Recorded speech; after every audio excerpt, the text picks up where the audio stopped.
and share my screen. All right, so can you guys see my screen now? Yes, sir. Okay. So before we proceed to the module 2, which is for the week 3 and 4, let's go back to week 1 and 2 first. So does anyone has a question or clarification so far regarding week 1 and 2?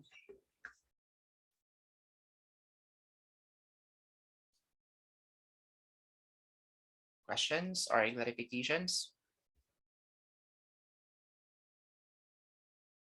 If none, can you guys give me a thumbs up just to let me know that you don't have a question at all?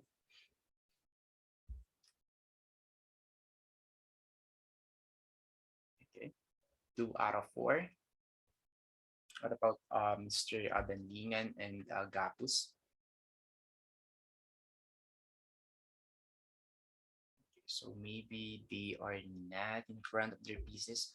Anyway, so if you guys don't have a question, then I guess we can proceed now to the week 3 and 4. How?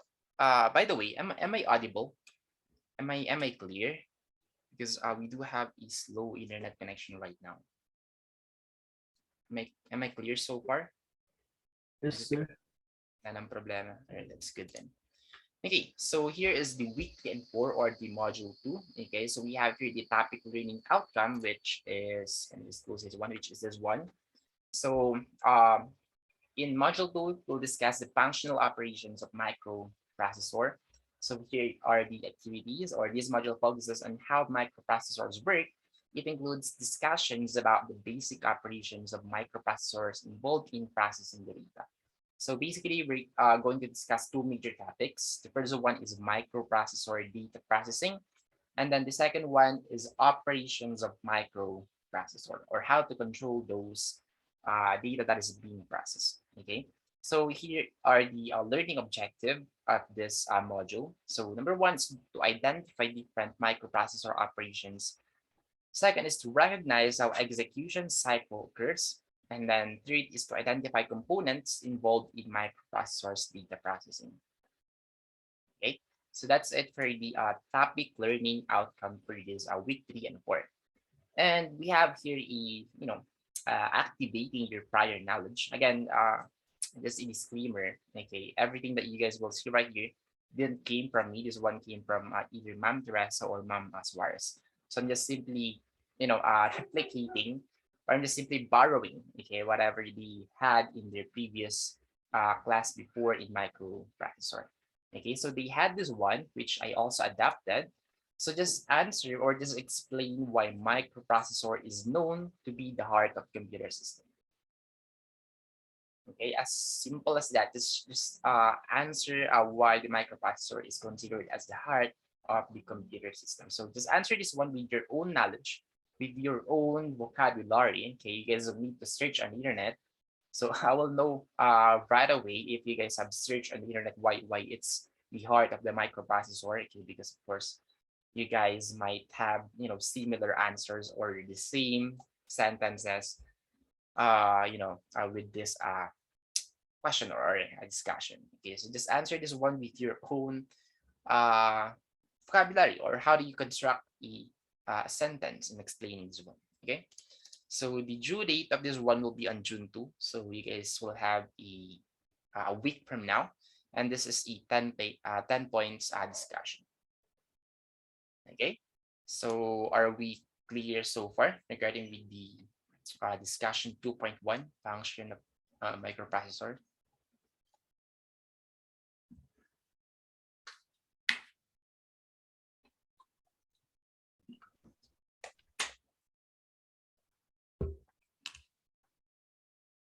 All right, so the next one is already the module itself, which is the module 2, functional operations of microprocessor. So I downloaded that one, and then here is now the PDF. So the first page is just simply the topic learning outcomes that we had a while ago.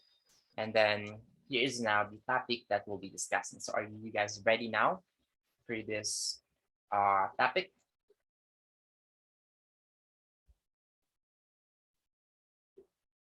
Hello? Seems like you Yes, guys are sir. not ready. No one's responding at all. Anyway, okay. So microprocessor data processing. So let's start with fetch, decode, execute cycle. Okay, so the fetch, decode, execute cycle is a process that CPU repeats continuously in order to execute instructions. And to complete each cycle, the CPU goes through three main stages. Okay, so of course it's fetch, decode, and execute. But what happens in fetching or fetches is one fetches a program instruction from the main memory. Okay, and then after fetching that one, it will decode the instruction. For example, works out what needs to be done. Okay, so it could be just a simple algorithm, simple plus, minus, multiplication, etc., etc. Okay, and after that, of course, it will execute now, or for example, it will carries out the instruction. So as simple as that. So once it's done with the execution, then it will go back to the fetching cycle. So this is a loop. Okay, as its name trying to imply, we have here a cycle from fetch to decode to execute.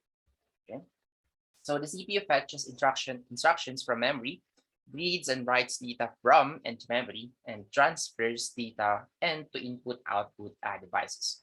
So a typical simple execution cycle can be summarized as follows. So we have from 1 to 4 for you guys to be able to understand how this fetching, decoding, and executing or transferring a simple code in our computer. So the next instruction to be executed, whose address is obtained from the PC, okay, is fetched from the memory and stored in the IR or instruction register. And then second instruction is decoded. Okay, we are now in decoding section. And then operands are fetched from the memory and stored in CPU registers if needed. So this one is still part of decoding. And then the last one, which is the execute, the instruction is executed. And here's the number 5. Actually, there's 5. I don't know why the number 5 is right here. So supposedly it's down below of the number 4, but yeah, this is the number 5. So the results are transferred from CPU registers to the memory if needed. Okay. So you guys will see right here that the number 3 and the number 5 has a word wherein it's saying if needed. So there are some instructions, there are some processes that doesn't need to be operated or doesn't need to be transferred. Okay, so that is why this one's like an optional thing. Okay, so we could have 1, 2, and 4 only. Okay, 1, 2, and 4. All right. For the number 3 and 5, they are just optional, depending on what you want to do on that certain process or what is needed to be done in that certain process. Okay. So that's basically it for the fetch, decode, and execute cycle. Okay. So are we clear so far for the letter A? Any questions or clarifications?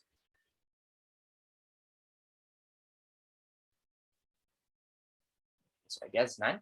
Then let's now proceed to the interrupt. Okay, so of course, in a certain process, we have this interrupt, or let's say error, or a pause, or an idle. Okay, so a similar meaning of interrupt. Okay, when we say interrupt, it is caused either by a special instruction in the instruction set or by an exceptional condition in the processor itself.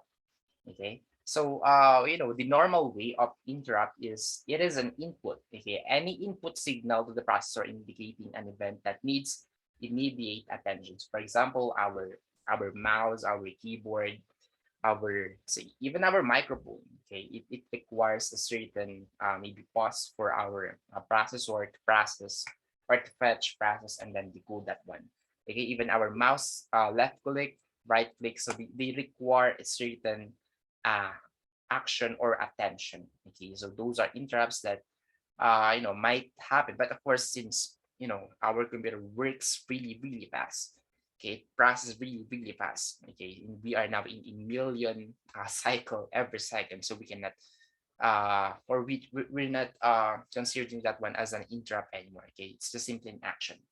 But we also have the other one, which is an error, wherein interrupt is like it encountered an error wherein it's unexpected to the computer. So basically our computer will hang, okay, or it will lag, or worse, it will shut down right away, okay, or it will give you a BSOD or the blue screen of death, and then will give you a same shutdown or restart. Okay, so if that happened, or when an interrupt request is encountered, a transfer to an interrupt handling routine takes place. So just do take note that this is for the error. Okay, that is the unexpected error or interrupt that will happen in our computer.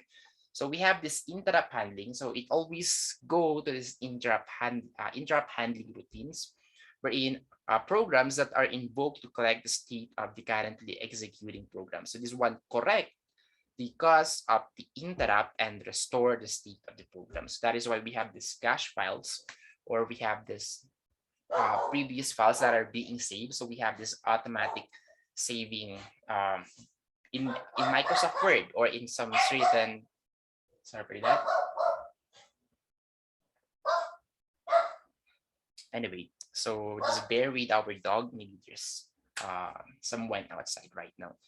Well, anyway, going back here, so again, could be any application that has an autosave. So with that, that's one way to handle those kinds of errors or interrupts.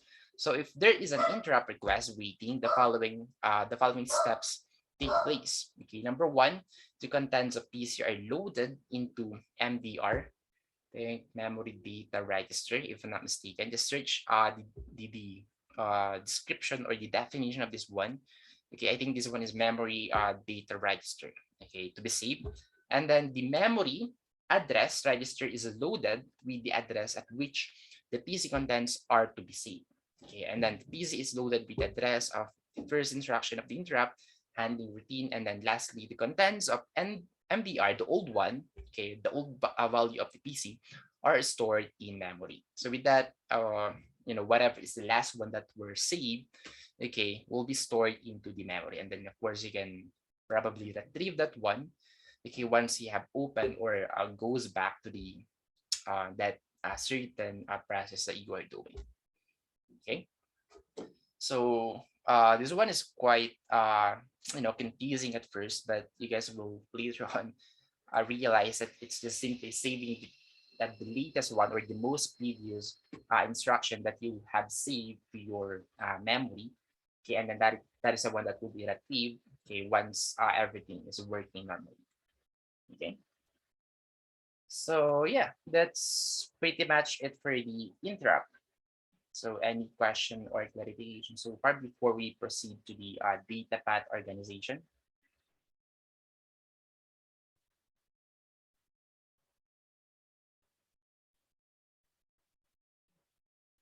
Hello? Are you guys still around, or you are now eating your lunch? Questions or clarification? Okay. So none for Mr. Martinez. Okay. So let's proceed now to letter C. So this is the data path organization. So what is this data path? So data path is a set of functional units that carry out data processing operations. This one also contains the registers and the ALU, or the arithmetic logic unit. And then data path is also capable of performing certain operations on data items. And then fourth, we have this one as an internal and external data movements for this data path. So how do we organize things, or how does these processes are being done under this data path? So it could be done by one bus, two bus, three bus, or three bus organization. So those are, let's see, from low spec computer into a highest, let's see, the highest for now is three bus. I'm not really sure if we have four bus or five bus organization nowadays, but let's just say that this is the top tier processing algorithm that can be done on a certain computer. Okay. So lastly, this one is dedicated data paths may also be used between, excuse me, between components to transfer data between themselves more frequently. Okay. So for you guys to be able to understand this one, in this one word, data path is just a process that is happening in our computer and how to, uh, make things work possible. Okay, I think that is a keyword that that might be helpful when it comes to understanding this data path. So it's just a road, okay, or a line that where our instructions or processes is coming from and going to, okay, wherever it needs to go to, okay. So let's start with one bus organization. So as you guys can see right here, we have the let's see, architectural model of the one bus organization. So we have here the general purpose registers. So I hope you guys already know what is this general purpose. So we have discussed this one last meeting. You know, the EX, BX, CX, TX, and then the 8-bit, 8-bit right here, the AH, CH, BH, etc., etc. Okay. So these are the steps that's, you know, that is being done in fetching or storing the data. So this is the first step. And then after that, of course, whatever action that will be needed, so it will pass through right here under the ALU, or excuse me, the arithmetic logic unit. Okay. And then one thing that you guys will also notice is that we only have one line. Okay. This is one bus organization. So bus is like a path. Okay. So let's say you have here the fetch area, and then this is the part where it's already being executed. So it only has one line. Okay.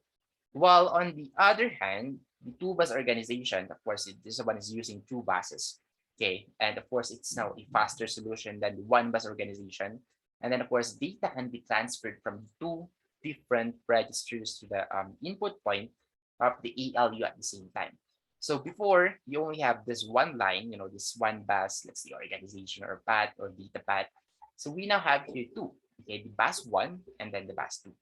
So we now have two arrows that is coming from and then going to the general purpose registers, because it can now save and fetch, decode, execute two processes at the same time. Okay. So this is the bus one, and then this is the bus two. So I hope we're clear with one bus and two bus. While on the other hand, the three bus is, of course, now this, instead of having, you know, one or two, of course, the three bus now has three path. Okay, so in here we have some cases wherein two buses may be used as source buses, let's say the out bus, and then while the third is used as destination in bus. Okay, so two for outcoming and then one for incoming. We correct for that one? Two buses may be used as a source. My apologies. Okay, so two buses for incoming and then one bus for the destination. Okay, we call this one out bus for the, you know, incoming or the source, and then in bus for wherever it will go. Okay, so it's quite confusing because of course if it's in bus, it is where it's going, you know, the store initially, and then out bus it's where it's going out, but it's the other way around. So out bus is the where you fetch the data initially, the first step. Okay, that is the source, and then the destination or the going out is the in bus. So just do take note on those terminologies. And then each of the two out buses is connected to an ALU input point, of course. And then the output of the ALU is connected directly to the in bus. Okay. So I think we can also do the other way around. So depending on the algorithm or structure of the processor, so we can interchange this one. Let's see, maybe one for incoming and then two for outcoming. Okay.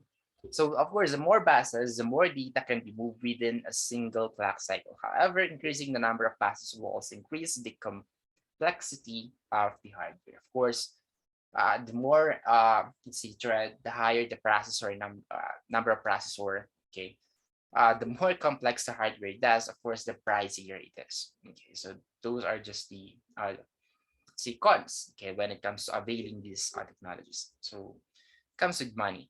Okay, if you have a lot of money, then you can just go with, you know, the higher, the larger, the better. And then we have the CPU instruction cycle. So this is the basic actions during fetching an instruction or executing an instruction or handling an interrupt are defined by a sequence of micro operations. So we have two examples right here. Okay, we're in basically we're using this, the plus, minus, or it could be multiplication or division. Okay, but in here we'll just use, let's say, the operation add. Okay, so in here we're going to execute simple arithmetic operation. So we have this one line code wherein we're going to add R1, R2, and then R0 to each other. So of course, the registers R0, R1, R2 are extracted from the IR. Okay, and then the contents of R1 and R2 are passed to the ALU for addition, and then the output of the ALU is transferred to R0. So we have here a, uh, call this one a situational example in terms of, let's say, if it's one bus only, or if it's two bus only, or if it's three bus. So of course, for one bus, it can only do one action at a time. So it has, or it spend 3 steps, or let's say 3 seconds, okay, to finish this certain process. Okay, so A will be stored, let's say R1 will be stored to A, and then R2 will be stored to B, and then A plus B will be stored to R0. Okay, while on the two bus, of course, it can do instruction, okay, or process at the same time, or at one cycle. So here, the R1 and R2 is already stored in A. So with that, you were already able to see 1 second. Okay, and then whatever is the value of A is now being stored to R0. So from 3 seconds down to 2 seconds. Okay, so the faster the execution or the processing for the two bus, of course. So we also have this one, instead of R1 plus R2, we have stored the R1 to A, and then add the R2 to A, and then store that one to R0. Okay, so could be any of those, let's say, algorithm, or how do you handle this operation or process. So the same, it's also 2 second processing, so P0 and then P1. Okay, while on the other hand, since it's a 3 bus, so it can do 3 process at the same time. So R1 and R2, and then it's being now saved to R0. So from 3 to 2 to 1 second. Okay, or not maybe a second, it's to say millisecond. Okay, from 3 millisecond, 2 millisecond to 1 millisecond. Okay, so are you guys able to picture out and how does this micro operation work in our computer?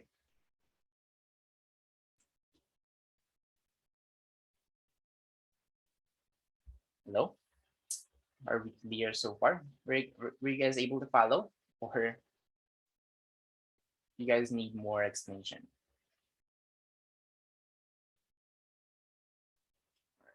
So I hope everything's good. Anyway, we have another example right here. We're in add x and then R0. So x could be any value, and then R0 also could be any value.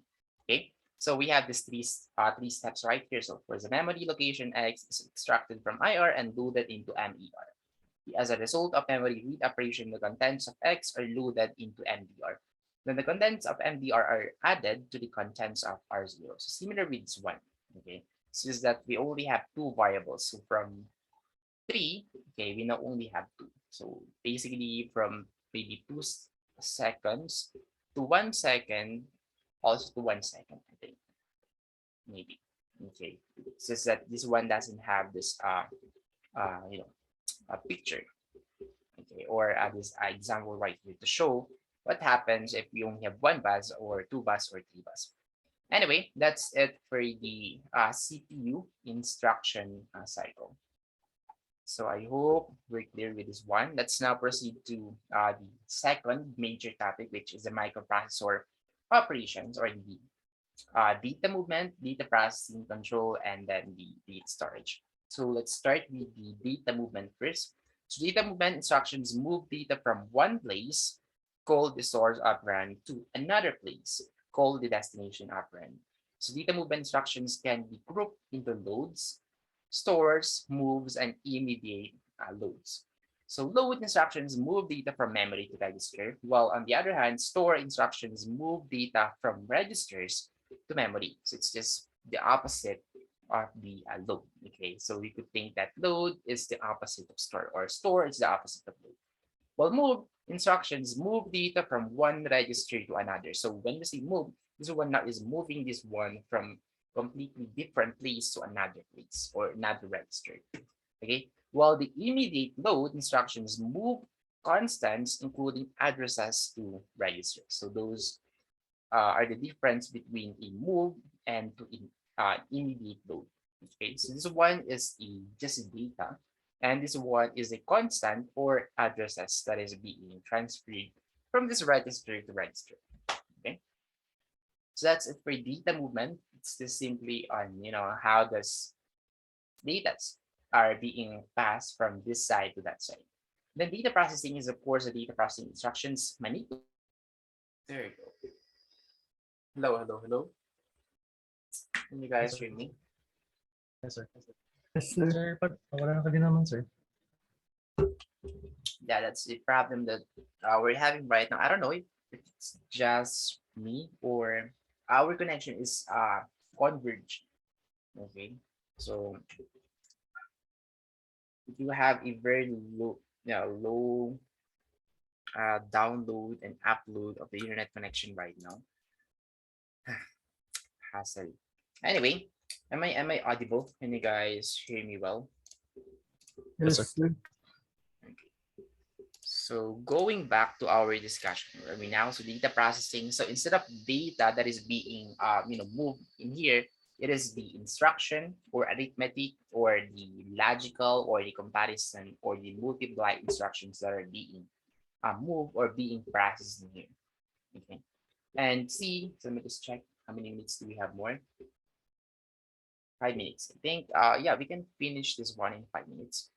And then the next one is control. So control instruction is used to organize the sequence of how microprocessor executes a given program. So the movement of control is known as flow of the program. So sometimes it is required that the program's flow shouldn't be sequential. So for example, we want to execute, let's say, first line of our program, then second and third line, but after executing third line, we may want to skip the fourth and jump to fifth line. So in such situations, we use control instructions. So control instruction gives power to decide the flow of the program. So we have 4 ways in how to control the flow of our or the sequence of our code. Okay, so we have the decision control instruction. We have the iterative control instruction. So this is a repetitive loop. Okay, and then we have the switch case, which is the most, I think this is the most common thing that is being used to control the flow of the program. So switch case control instruction and then the go-to instruction. Okay.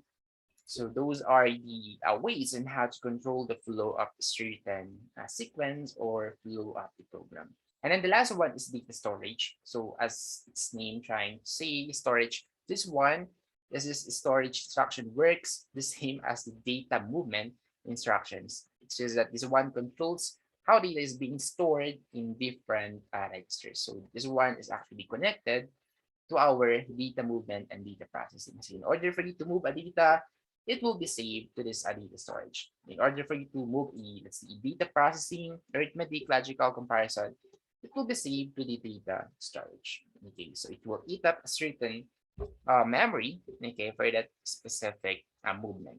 Okay, so it is also responsible in memory addressing instructions. Okay, so for the task 2.1, you can read it right here, or you can just simply check it on the here, the acquire new knowledge. So for the 2.1, 2.1 fetch the code and then execute. So just summarize all the components involved in this fetch execute cycle mentioned in this short video presentation given below. So define the functions or purpose of each component, as simple as that. Okay, so this is a 20 points, and this is an entry box submission tab. There are submission type rather. Okay, so just watch this almost 8-minute video and then just summarize all the components and then what are the functionalities and then purpose of each component. Okay, so yeah, as simple as that for the third week and fourth week. And then next meeting, of course, we will now proceed to the probably the last module before your midterm. And yeah, that's pretty much it for today's topic. So I hope you guys were able to understand everything. Just in case you guys have questions, so feel free to message me or let me know right now if ever that you guys have a question. So does anyone has a question so far for our short presentation or short discussion? Sir. Okay. Okay, then, so if you guys don't have a question anymore, then that's right it. We only have 20 seconds remaining. So yeah, you guys may go now. As always, thank you for coming. Okay. Happy lunch to all of you. Thank you, sir. Thank you. Bye, sir. Goodbye.